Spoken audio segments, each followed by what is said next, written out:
What if I told you that one of the most dominant physiques in bodybuilding history was built by training less than his competitors?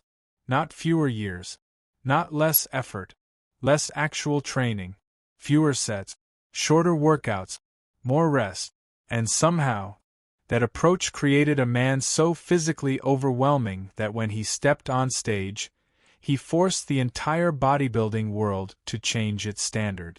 That man was Dorian Yates, 6-time Mr. Olympia, the original mass monster, the shadow from Birmingham, and behind his rise was an idea so controversial that most bodybuilders rejected it instantly. An idea from Mike Mentzer. But here's what makes this story fascinating. Mike Mentzer never built Dorian with his hands. He built him with a philosophy, and that philosophy challenged one of the deepest fears every lifter has. The fear that if you do less, you'll become less. That fear controls more gym decisions than people realize, and Dorian Yates became living proof that it was wrong. In the late 1980s, bodybuilding had a religion, and its first commandment was simple: more. More sets, more exercises, more training days, more time in the gym. The logic seemed obvious. If 10 sets build muscle, 20 must build more. If one workout works, 2 must work better. Exhaustion became a badge of honor.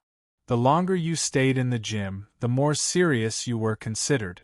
And psychologically, this made sense. Because doing more feels productive.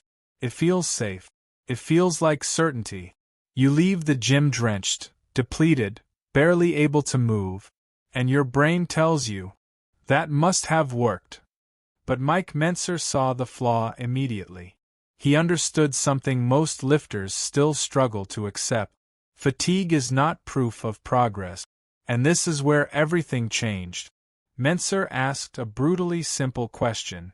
If muscle growth happens during recovery, why are we treating training itself as the goal? That question sounds obvious, but it completely dismantled conventional bodybuilding logic. Training does not build muscle. Recovery builds muscle. Training merely sends the signal. Once that signal is sent, the body begins adapting, repairing, strengthening, growing. But if you keep hammering that system before it finishes recovering, you interrupt the process. Instead of stimulating growth, you suppress it. This became the foundation of heavy duty. A system built around one principle: deliver the strongest possible growth stimulus, then get out of the way. Minimal volume, maximum intensity, extended recovery. And psychologically, this was difficult for people to accept, because it demanded trust. Trust in biology. Trust in adaptation. Trust that doing less could actually produce more.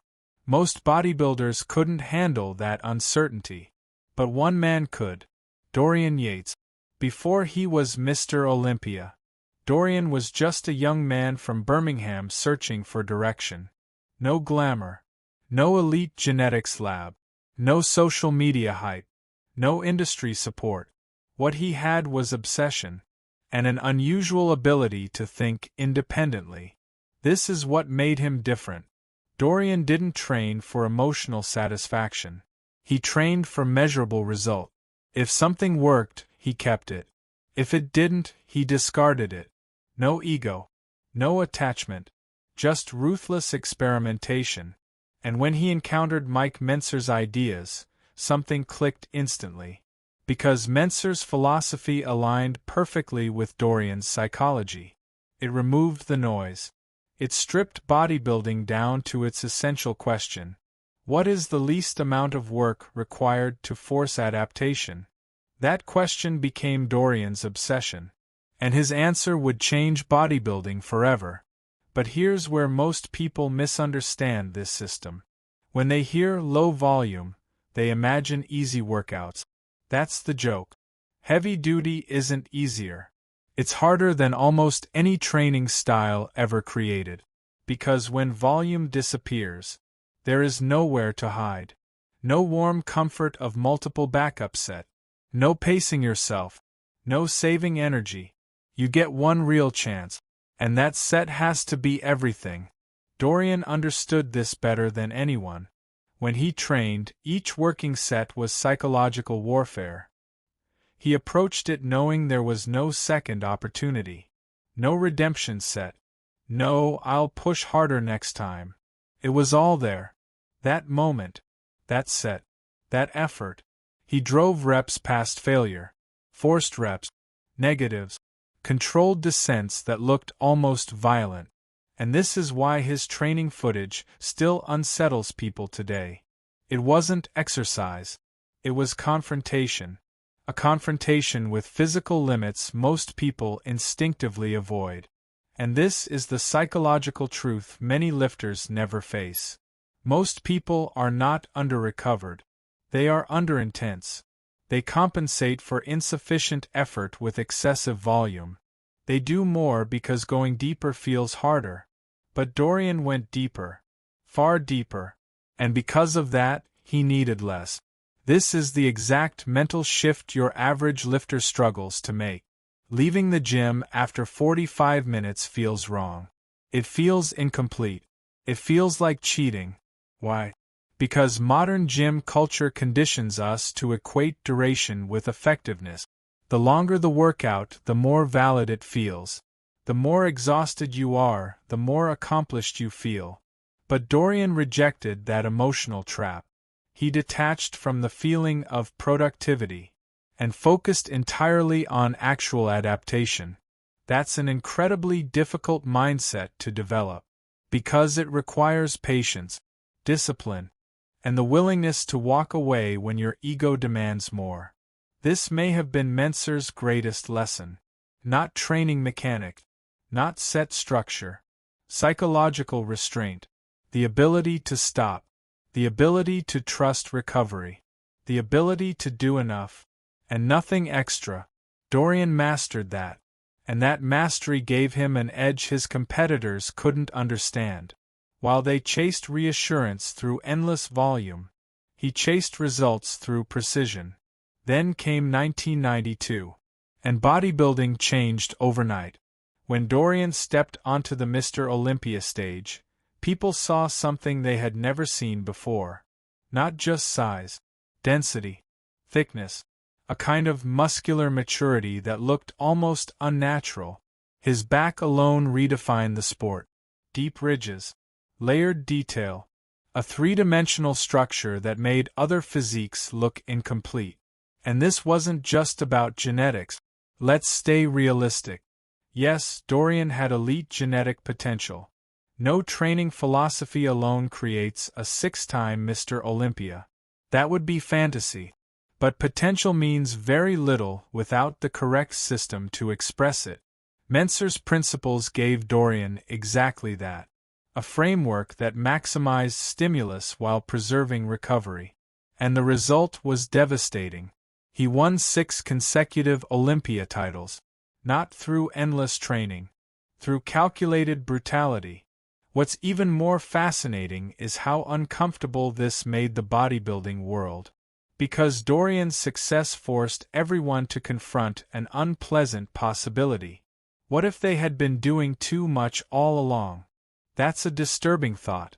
Because overtraining often feels virtuous. It flatters the ego. It lets you believe effort alone guarantees result. But biology doesn't care about effort. It responds to stimulus and recovery. Nothing more. This is why Dorian's rise was so disruptive. He exposed a psychological weakness in bodybuilding culture. The addiction to doing more. And that lesson matters far beyond bodybuilding. It applies to almost every serious lifter today. How many times have you added extra sets because the workout felt too short? How many times have you trained again before fully recovering because resting made you anxious? How many times have you mistaken soreness for progress? That anxiety, that urge to keep doing, that fear of undertraining. It's exactly what Mentzer identified decades ago. And it's exactly what Dorian conquered. That was the real secret. Not just low volume. Psychological confidence. the confidence to trust adaptation, the confidence to rest, the confidence to let growth happen. That is far harder than another set of curls. So did Mike Mentzer create Dorian Yates? Not directly. Dorian built himself, through discipline, intelligence, and an extraordinary tolerance for pain. But Mentzer gave him the lens through which to see training differently. He gave him permission to question convention, to reject mindless volume, to pursue intensity with surgical precision. And that philosophy helped create one of the most terrifying physiques ever assembled. A monster forged not by doing more, but by doing exactly enough. No wasted effort, no unnecessary volume, no emotional training, just brutal efficiency. And maybe that's the lesson most lifters still need to hear. Progress isn't about how much you can survive. It's about how intelligently you can adapt. Mike Mentzer understood that. Dorian Yates proved it. And together, they changed bodybuilding forever.